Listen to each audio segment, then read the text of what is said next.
Good afternoon, Mr. Sami. Thank you for coming today. I understand that you are here today for looking for guidance and assistance. How can I help you?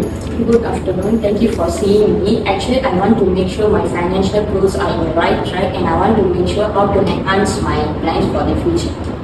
That's great to hear. It's always important to have a clear vision for the future. Let's start discuss about your financial situation. Could you tell me more about your income, expenses and assets?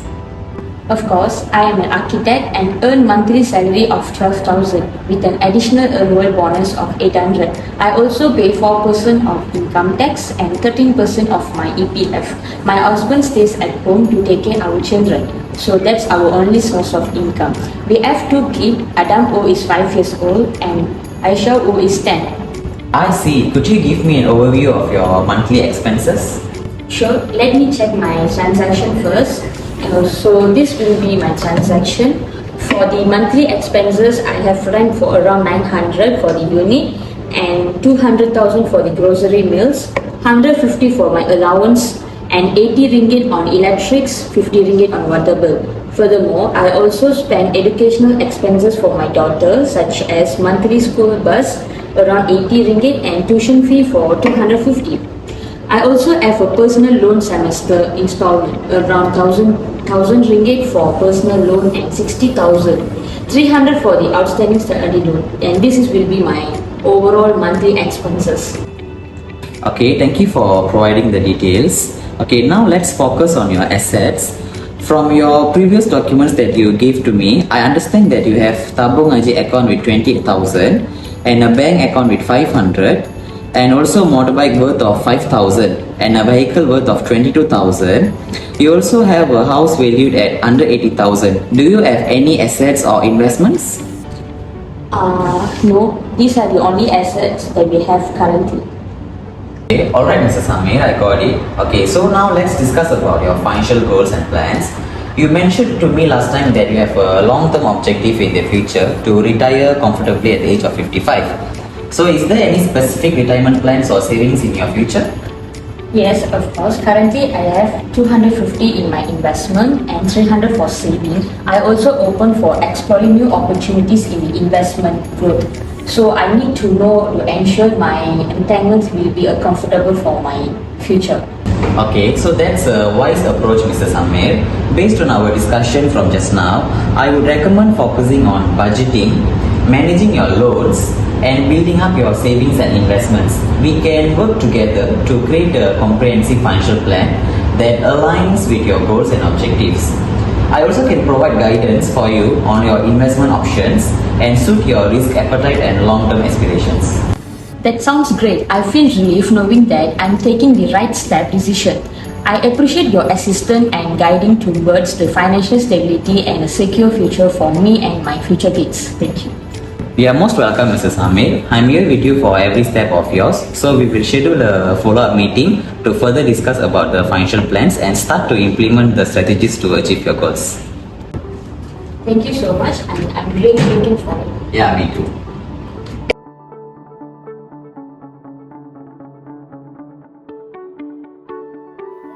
The first issue that we're going to discuss is cash management planning. It is essential for each and every individual to understand their cash management according to the system. Thus, they can split their expenses and their savings.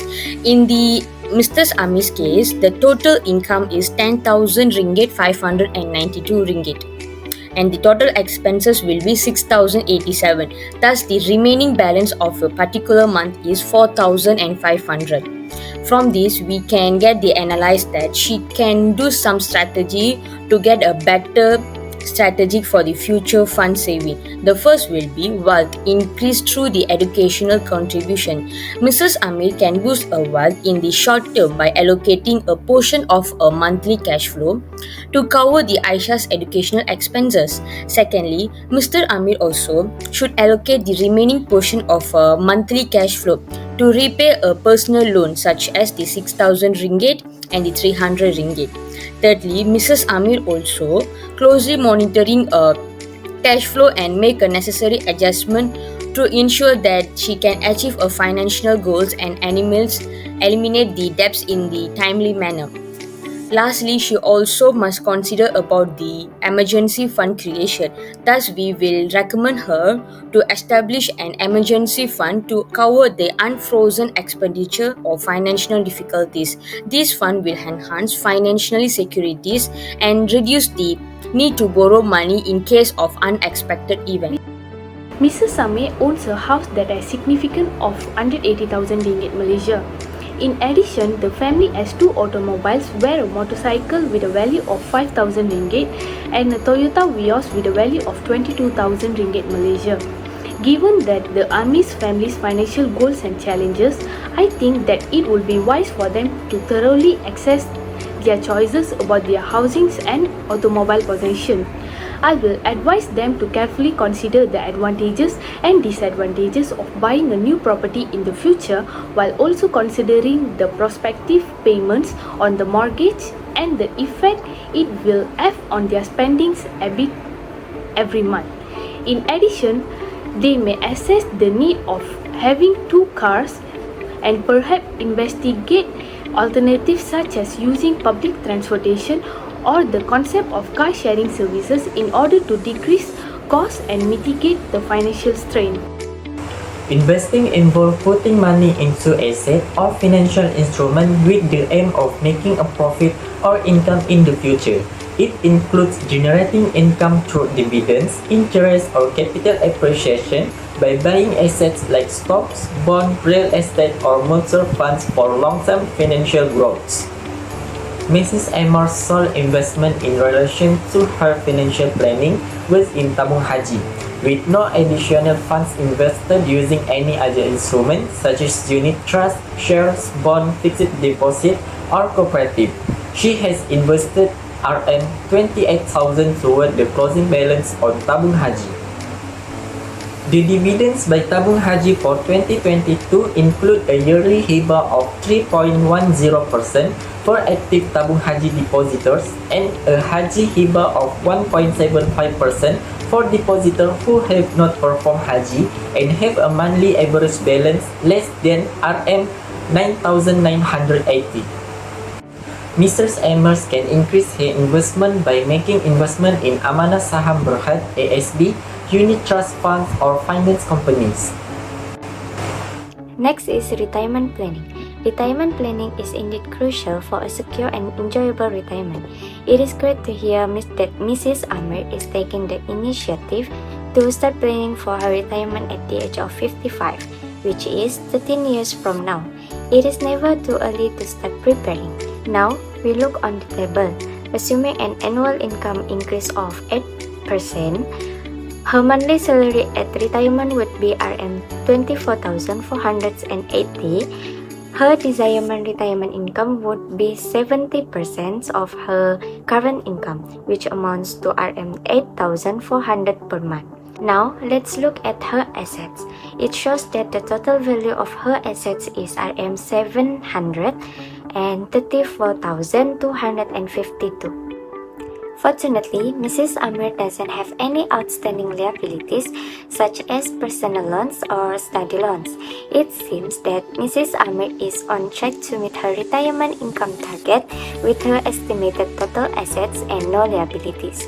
However, it is important to consider factors such as inflation, unforeseen expenses, and future medical costs which can impact her retirement planning. Remember, retirement planning is an ongoing process, and it is always a good idea to seek professional advice from a financial planner to make the most informed decision.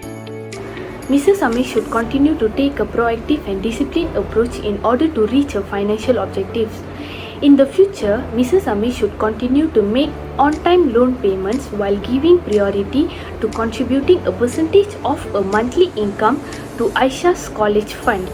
By doing this, she may help ensure both short and long-term financial security by paying off her existing obligation and supporting a daughter's schooling at the same time. Mrs. Amir should keep taking the cautious approach to retirement planning in the long run. She can accumulate a sizable retirement fund by making regular payment to the EPF and investing other investigating options.